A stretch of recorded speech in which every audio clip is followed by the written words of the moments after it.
IVF creates life, so how is IVF not pro-life? That's the very question that I want to get into today, and it's the question that the fertility industry is counting on us not to ask. I'm Emma Waters, and it's time to start rethinking fertility.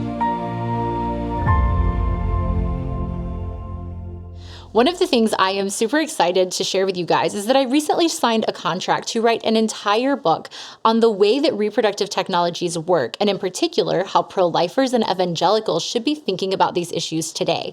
I've changed the names in some of these stories just to protect my friends, but over the last couple of years, many of my friends have come to me and shared very personal stories about how these technologies have impacted them and their families. So for example, my friend Sarah found out that not only was she created through IVF, but that her mom wasn't actually her biological mom. Because back in the day, when she was trying to get pregnant, she found that her eggs weren't actually as healthy as she thought that they were. And so they decided to use her sister's eggs to have their kids. So my friend found out that her aunt was actually her biological mom and not the woman who had raised her. And on top of that, there were still multiple frozen embryos in storage. And in this scenario, my mom's friend had become really convicted that those weren't just frozen embryos or clumps of cells, but those were her children, and she wanted to give them a chance at life, but didn't know what to do. So she asked my friend, who was just 26 years old at the time, if she would be willing to gestate and give her siblings a chance at life. Which, think about that for a moment. She learns not only that she's created through IVF, that her mom is not her biological mom, and her mom was asking her if she would actually give her siblings a chance at life, become their mother in a sense. She wasn't married at the time and felt really uncomfortable with the prospect, so she ended up saying no. And now she has to live with the burden that she still has frozen embryos, frozen siblings that she's never met. And I think this is part of the tragedy of the IVF space, is that when parents are trying to overcome suffering, in many cases, they actually create more suffering. And so now it's not only personal suffering and a desire for a child, it becomes something that the entire family must bear, including the children that they create. And in the last scenario, which is, I think, one of the most heartbreaking stories, my friend shared with me that she had been created through IVF and that her parents had a hereditary genetic condition that they were terrified of passing down to their children, because it would have meant a potentially very disabled child that certainly would have a lot of suffering and be really difficult for the family to bear. Now, her family aren't believers at all, so they had a very different approach to this issue, and certainly not pro-life, to say the least. But she told me that her parents had actually created dozens of human embryos, dozens of human lives, and were testing each one of them to see if they had that hereditary gene or not. And so now my friend and her younger sister live with the knowledge that the only reason that they were selected and the only reason that they're alive today is because their parents judged that they were good enough, compared to all of the other dozens of siblings that were simply destroyed outright because they were afraid of inheriting that risk. And I don't want to be patronizing at all, because I think there's this incredibly natural desire that every parent has to have a healthy child. We want healthy and happy children. That's one of the driving passions and desires of any parent. And yet in her parents' case, they actually said that health and happiness meant more than the very life of their children. And they were willing to sacrifice the children for what's ultimately really translated into their own comfort. And so my friend is very grateful to be alive. She loves her parents, but the reality of this, I think, is a very sobering and heavy burden, where in some cases she wonders, am I actually good enough? Do my parents only love me because I was the right kind of child? Now, of course, her parents would never say that, and of course, never want her to think that, but that's the point of all of this. Our use of these reproductive technologies has an impact and has a very real human cost, even when we don't intend it. And there's something in particular that I have prepared and have been thinking a lot about that I wanted to share with you. So the use of assisted reproductive technologies, including things like IVF, surrogacy, embryonic genetic screening, egg and sperm donation, and so on, have exploded in the United States since the first IVF birth in 1978. What's so crazy is that unlike every single child that had been born up until that point in human history, like think about that, literally every child born prior to 1979 had been born through natural conception and coming through the womb. And then with the creation of IVF, there's this radically whole new way that we could technologically create children by taking egg and sperm from a man and woman and creating human embryos in a petri dish. And what began as a treatment just for infertility due to cancer or blocked fallopian tubes has really snowballed into an entire industry whose primary goal is to help anyone for any reason have a baby. And as I mentioned at the outset, sadly, this underregulated and unaccountable industry has potentially taken more lives each year than abortion does. Because the industry's goal, which is very distinct from the parent's goal, is not just about helping you have a baby, but helping you have a certain kind of baby. When we're looking at this issue, it would be really easy to point out there to issues of designer babies or gay dads creating kids through surrogacy or Chinese nationals who were coming to buy babies from American women, all insane topics that we will get into in other episodes, and sort of abstract away the conversation and think of, well, the real cost of IVF is happening out there. It's not really happening to me or the people around me. And I think that false sense of security is what gets us into so much trouble when we do encounter infertility. And so before you can have a true opinion on IVF, we really need to understand how IVF works and the technology around it. So I've spent years thinking about the statistics, the success rates, and all of the little details. And that's what I want to share with you now, walking you through just in a very basic technical manner, what is IVF and how does it work? Here's what the typical IVF process looks like. So first, you'll often go to your OBGYN and say, hey, I'm really struggling to have a baby. They're first going to look at your hormone and blood test, and they'll run a few basic tests to assess these things. They'll ask you questions about your lifestyle, like how much do you sleep? Do you eat enough green vegetables? But it usually doesn't go very deep. And depending on what they find from your hormone test and your blood test, they'll also do a semen analysis to see about your husband's health as well. Now, there's a lot of debate about exactly how in-depth these tests are. So the fertility industry will say, well, we're testing everything to fully understand what's going on in your body. But unfortunately, there have been studies that come out and a lot of personal stories that I've heard that actually suggest the tests are minimal at best. And for the fertility industry, their focus is ultimately on things like artificial insemination or IVF. That's the assumed next step, unless they were to find something incredibly obvious in your test results. And frankly, infertility is usually just way more complicated than a simple fix like that. And so if you're going down the route of IVF, it looks a little different for men and women, as you can imagine. So for women, they're going to start you on a pretty intense hormone cocktail, giving you a ton of drugs. Interestingly, the same drug Lupron that is used off-label to block puberty and all of the transgender debates that we have is also used to manipulate a woman's cycle in egg extraction to time things and encourage a heavy creation of human eggs. So this can be very painful and very difficult for women, and they report a ton of side effects. Their stomachs get really swollen. They have a ton of mood swings because instead of simply trying to create one egg at one time, which is what your body naturally does every month, fertility clinics are stimulating the woman's body to create as many fertile eggs as they can. Maybe it's only 5, but in some cases, it's as many as 35 or 40 eggs at one time. One friend of mine who actually went through egg freezing said it's incredibly uncomfortable and weird. Like it was just so wrong feeling. So they create as many eggs as possible, and then they use a long syringe to suck each of those eggs out while the woman is heavily drugged because it's super painful. For men, as you can imagine, it's a little more simple, but the fertility industry uses an approach that I think is just completely outside a Christian or pro-life ethic.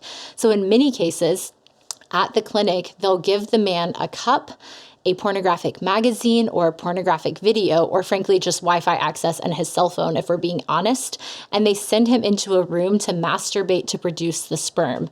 And so right off the bat, we already have the introduction of pornographic material in a way that is just completely gross, to say the least. At that point, they'll take the egg and the sperm, do an analysis to see, are they healthy? Are they mature? How are they looking? And then they'll start the actual IVF process. And so they'll take a human egg from the woman and they'll take the sperm from her husband, her partner, or the donor bank, depending on the situation. And they'll put the sperm in the petri dish and wait to see which sperm fertilize the egg. General rule of thumb that I've read is that of all of the eggs harvested, only about 80% of them results in a viable egg, and only 80% of that number results in a viable human embryo.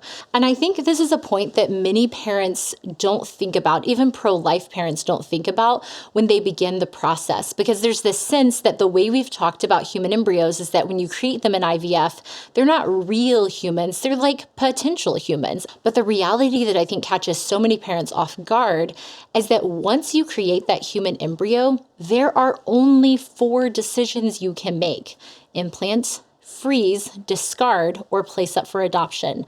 That's it. There's no other category of doesn't yet exist or oops, can we undo that and pretend it doesn't happen? And if you're pro-life, the reality here is that each of those human embryos represents a genetically complete and distinct human being at their earliest stage of development. And it's an eternal soul, a soul that has never existed before but will exist into eternity. So the stakes are really high as to what decision you make. And in the United States today, studies show that there are over 1 million frozen embryos just sitting in these metal cylinders. These cylinders can hold up to 30,000 or 60,000 human lives. And what's even more sad is that we actually don't know exactly how many human embryos there are frozen in the United States. No federal or state body tracks how many human embryos are created in the United States. We have simply decided it doesn't matter enough. So if you care about legislative action and pro-lifers really fighting for the unborn, you should ask and demand that the CDC actually track the total number of embryos created, because it's fully within their power, it's totally doable, but it's simply something we haven't prioritized before. Okay, so all of that being said, we've created them. There's only 4 things we can do. Well, in IVF, before those human embryos are even implanted in the woman's body, many IVF clinics actually recommend that parents use something called pre-implantation genetic testing to test for the sex and the health of the human embryo. This occurs in about 40% of all cycles. And sadly, it can have a very high false positive rate where it'll say it looks like your human embryo has Down syndrome, but in reality, anywhere from 33 to 55% of the time, that's actually not the case. And so 75% of all clinics, there's about 450 in the US, offer genetic testing, and 73% allow it for things like sex selection. There are high numbers or higher numbers of women who are electively going to IVF, not because they're struggling with infertility, but because they want to choose the sex of their baby. And unlike sex-based abortions in China, which tend to prefer men, IVF-based sex selections in the US tend to prefer women. And then there's also clinics that are offering polygenic screening, which can even look at things like potential health or the IQ or looks of a baby. And what's so crazy about all of this is everything I've described literally happens in routine IVF clinics across the United States, all before the baby was ever implanted. So thinking beyond just the overall mechanics of IVF, let's talk about the success rates. Before we jump in, please take a moment to subscribe to this channel, hit like, and leave us a 5-star review. And most importantly, send it to someone who's interested in learning more about IVF and how pro-lifers should think about the issue. So overall success rates for IVF, and this is accounting for all ages and demographics, are only sitting between 25 and 35% per cycle. And then if you're looking at older women, particularly women ages 40 and older, the demographic most likely in many cases to be relying on IVF to have a baby, the success rate is less than 10%. If you want to talk about informed consent and empowering women, the fact that that's not on every fertility clinic billboard across the United States is one of the most infuriating things that I can think of, because it sets women up to think that they can delay their fertility only to find out that they may never have the chance to have the baby that they've desperately wanted and desired. And it tears me up to think about because it's so sad. Because of the success rates, it can take anywhere from 2 to 3 cycles on average before they have a successful live birth. And the cost of each of those cycles ranges anywhere from $12,000 to $30,000. So beyond the financial cost of IVF, well, what about the medical risk associated with it for both the babies and the mothers? Preterm birth rates are way higher, 26% compared to 10%, and low birth weight babies are also 10 percentage points higher for IVF babies versus non-IVF babies. The mother is bearing a lot of the risk herself. IVF will raise the likelihood of things like gestational diabetes, hypertension, C-section deliveries, and even postpartum hemorrhage. And I didn't actually know this until I started having children. And so with both of my children so far, and we're pregnant with our third, I have hemorrhaged after birth. And so at my postpartum appointments, my midwives actually pulled me aside and they said, have you had babies through IVF? Have you used IVF? And I was super confused and I was like, no, why are you asking?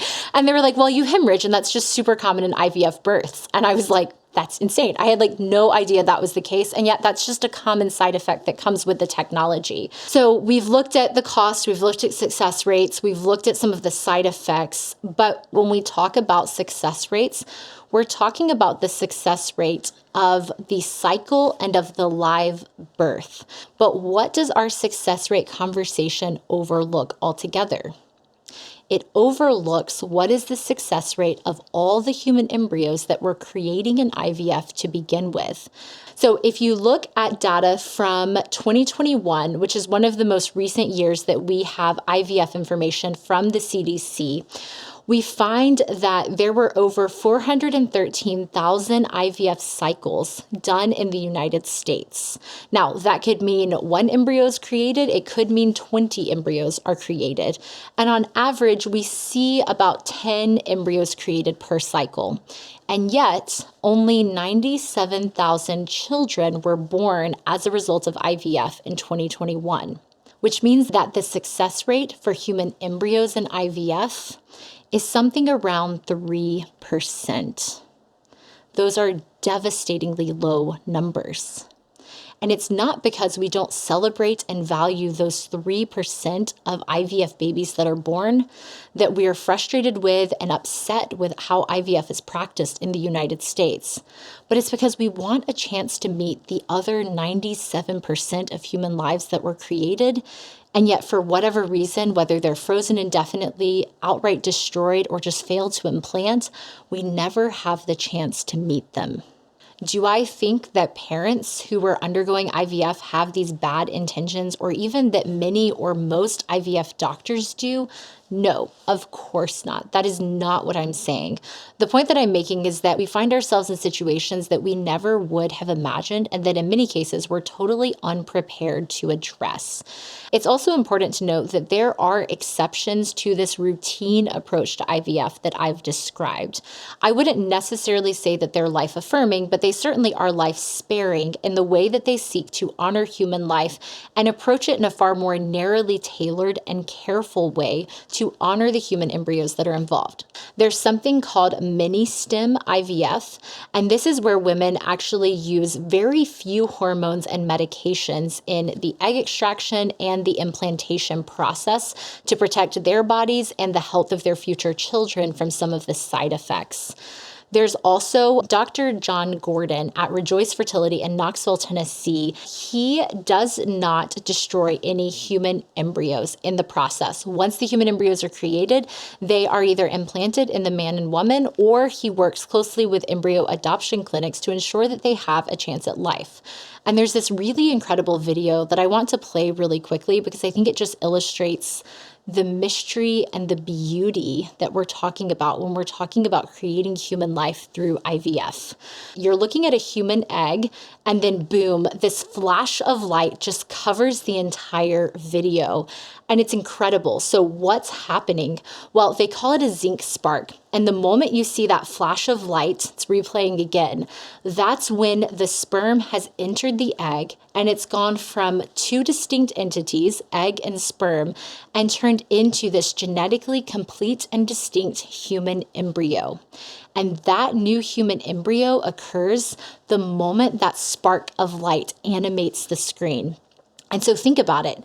Where do we see in the Bible this language around light? Well, in Genesis 1, it says, "In the beginning, God created the heavens and the earth.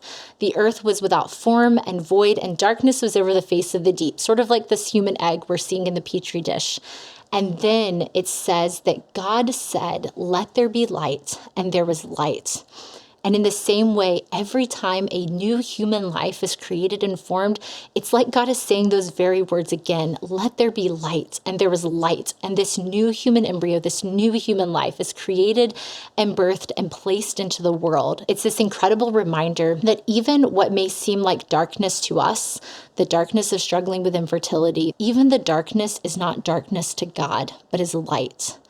And we ultimately serve and know and love a God who is the God of light. And when he speaks, new human life is created that is ultimately held in his hand within his sovereign love and grace. And so no matter what our experience is or has been or what we have done, that is the beauty and the reality of the God that we serve and who we can put our trust and our hope in, even as we're trying to pick up the pieces of infertility or human embryos that have been destroyed or the babies that we've never gotten to hold. We have a need for a biblically informed approach to how we think about bioethics and reproductive technologies like IVF and surrogacy, and all of these beginning of life issues that are becoming more and more prevalent today. Because ultimately, our fight to protect unborn life doesn't begin in the womb. It begins the moment that human embryo is conceived, whether that's in the petri dish or inside the woman's body. So join me next time as we start building out that positive vision and exploring what that positive vision for treating the root causes of infertility looks like. I'm Emma Waters. Join me next time as we continue rethinking fertility.